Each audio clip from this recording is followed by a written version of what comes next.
ದಾಂಡೇಲಿಯ JN ರಸ್ತೆಯಲ್ಲಿ ನಿರ್ಮಾಣಗೊಂಡಿರುವ ವಾಣಿಜ್ಯ ಮಳಿಗೆಯನ್ನು ರಾಜ್ಯ ಆಡಳಿತ ಸುಧಾರಣಾ ಆಯೋಗದ ಅಧ್ಯಕ್ಷ ಶಾಸಕ ಆರ್.ವಿ. ದೇಶಪಾಂಡೆ ಶುಕ್ರವಾರ ಲೋಕಾರ್ಪಣೆಗೊಳಿಸಿದರು.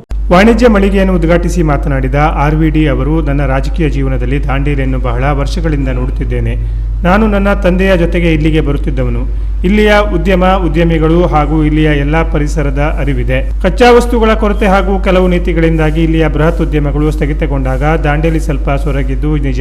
ಆದರೆ ಈ ದಾಂಡೇಲಿ ಜೋಯಿಡಾದ ಪ್ರಗತಿಗೆ ಪ್ರವಾಸೋದ್ಯಮ ಒಂದೇ ದಾರಿ ಎಂದು ತಿಳಿದ ನಾನು ಈ ಭಾಗದ ಪ್ರವಾಸೋದ್ಯಮ ಅಭಿವೃದ್ಧಿಗೆ ಹಲವಾರು ಚಟುವಟಿಕೆಗಳನ್ನು ತಂದಿದ್ದೇನೆ.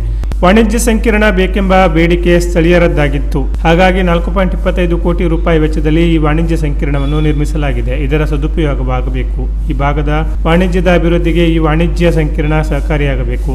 ರಾಜಕಾರಣ ಎಂದರೆ ಕೇವಲ ಪ್ರಚಾರಕ್ಕಷ್ಟೇ ಅಲ್ಲ, ರಾಜಕಾರಣಿಯಾದವನಿಗೆ ಪ್ರಗತಿಯ ಮುನ್ನೋಟವಿರಬೇಕು. ಜನಸಾಮಾನ್ಯರ ಬಗೆಗಿನ ಕಾಳಜಿ ಇರಬೇಕು. ದಾಂಡೇಲಿಯ ಬಡ ಜನರಿಗಾಗಿ ಸಾವಿರಾರು ಆಶ್ರಯ ಮನೆಗಳನ್ನು ನೀಡಿದ್ದೇನೆ.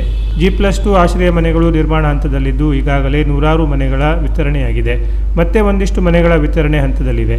ನಿಯಮದ ಪ್ರಕಾರ ಎಲ್ಲರೂ ಶುಲ್ಕ ಭರಣ ಮಾಡಿದ ನಂತರದಲ್ಲಿ ಮನೆಯನ್ನು ವಿತರಿಸಲಾಗುತ್ತದೆ ಎಂದರು. ಪೌರಾಯುಕ್ತ ವಿವೇಕ್ ಬನ್ನೆ ಸ್ವಾಗತಿಸಿ ಪ್ರಾಸ್ತಾವಿಕ ಮಾತನಾಡಿದರು. ಆರ್.ವಿ. ದೇಶಪಾಂಡೆ ಅವರ ಪರಿಶ್ರಮದಿಂದಾಗಿ ದಾಂಡೇಲಿಯಲ್ಲಿ ನಡೆಯುತ್ತಿರುವ ಅಭಿವೃದ್ಧಿ ಕಾರ್ಯಗಳ ಬಗ್ಗೆ ವಿವರಿಸಿದರು. ನಗರಸಭೆ ಮಾಜಿ ಅಧ್ಯಕ್ಷ ಅಶ್ಫಾಕ್ ಶೇಖ್, ಪಂಚ ಗ್ಯಾರಂಟಿ ಯೋಜನೆಗಳ ಅನುಷ್ಠಾನ ಸಮಿತಿ ಅಧ್ಯಕ್ಷ ರಿಯಾಜ್ ಬಾಬು ಸೈಯದ್, ಬ್ಲಾಕ್ ಕಾಂಗ್ರೆಸ್ ಅಧ್ಯಕ್ಷ ಮೋಹನ್ ಹಲವಾಯಿ, ತಹಶೀಲ್ದಾರ್ ಶೈಲೇಶ್ ಪರಮಾನಂದ, ತಾಲೂಕು ಪಂಚಾಯತ್ ಕಾರ್ಯನಿರ್ವಹಣಾಧಿಕಾರಿ ಟಿ.ಸಿ. ಹಾದಿಮನಿ ಮುಂತಾದವರು ಉಪಸ್ಥಿತರಿದ್ದರು.